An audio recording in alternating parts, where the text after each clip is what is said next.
Another application of the distance formula is the derivation of the equation of a circle. Now we say the equation of the circle sometimes, but other people prefer to say the standard form of a circle because in fact circles have lots of different representations and this is only one of them. It turns out to be extremely useful because it tells us a lot of information about the circle. Well, what is a circle? A circle is the set of points x, y that are some fixed distance r away from some fixed point. In this case we'll call this point here hk. xy is a generic point representing all the points on the circle, and r is the radius, or the distance between the center to any point on the circle.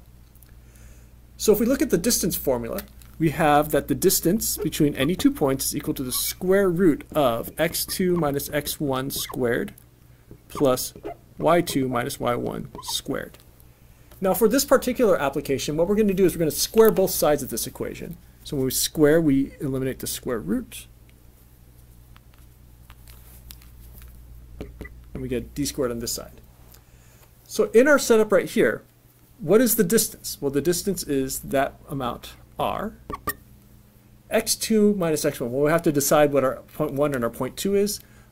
Traditionally, we'll call the center our point 1 and the generic point xy point 2.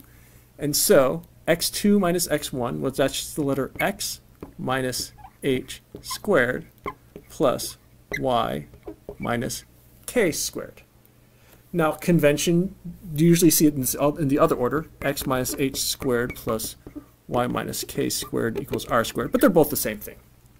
And this is the formula for the standard form of the formula for a circle, centered at the point hk with radius r.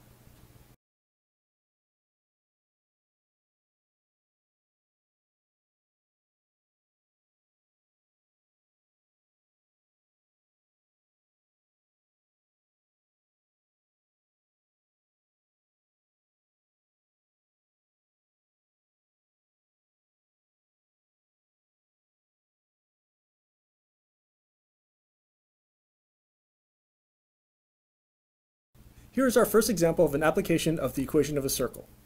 Find an equation for the circle centered at the point 5, -3 with radius 4. Now in this case you're given the two pieces of information directly. The two pieces of information that you need are always going to be the center and the radius. In this case we know explicitly center is 5, -3 and the radius is 4. And just as a reminder, the notation in the formula is that that's the point h comma k. And this is the letter r, and the formula says that the equation of a circle is x minus h squared plus y minus k squared is equal to r squared. And so in this case it's just a matter of plugging in the values. We know the h is 5, we know the k is -3, so if x minus 5 squared plus y minus -3 squared is equal to 4 squared. And so if we simplify this, subtracting a negative is adding. Y plus 3 squared is equal to 16. Now there are a couple things about this formula that you need to pay attention to. First of all, in this problem, you're just asked to find the equation of the circle. You don't need to actually find values of x and y. The second thing about this is that your center is the point hk. Now even though you think of this as an xy coordinate, this x and this y in this formula, they represent a generic point on the circle. The h and the k, those are your fixed points that represent, or your fixed values that represent the center of the circle. So sometimes students end up trying to solve for x and solve for y and doing all sorts of crazy things because they're sort of in a mindset of just trying to do stuff. The thing you want to pay attention to is that you answer the question. Find an equation for the circle. Equations of circles look like this. And so if you don't end up with something that looks something like this, you've probably made a mistake. Find an equation of the circle centered at the point 1, -2 that passes through the origin. Now if you aren't familiar with this language here, the origin is the point 0, 0 in the plane. Now as we said last time, we need to find two pieces of information. We need to know the center and we need to know the radius.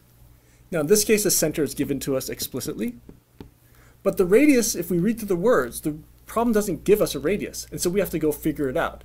So what we can do is we can sketch a quick little picture here. The point -1, 2 is right here, and we have a circle that goes through the origin, through the point 0, 0, something like that. And so from this, we know that the radius is going to be that distance. Now, what is that distance? Well, there are a number of ways to do it. We could go all the way to the distance formula and just call this the point 0, 0, call this the point -1, 2, and plug it all in. Or we can think about the Pythagorean theorem and think about the lengths of these things. This side has length 1, that side has length 2. Regardless of how you do it, if you work this out, that r value, so let me write down the Pythagorean theorem. Well, let me just write this out. 1 squared plus 2 squared is equal to r squared. And so that r value is going to be, well, got 1 squared plus 2 squared is 5, so square root of 5 is equal to r. So the radius is the square root of 5. Now that we have the center and the radius, we can just plug it into the formula. X minus h squared plus y minus k squared is equal to r squared. Let's put a little line here to separate those out.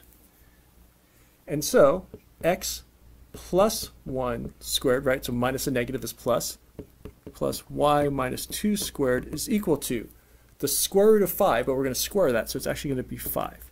Now this right here is a mistake that students often make. They often forget to square the radius, and so they'll just write square root of 5 because they see radius. Remember that it's the radius squared. And that's something that's really just a matter of paying attention and slowing down and making sure you think about the whole problem, think about the whole formula.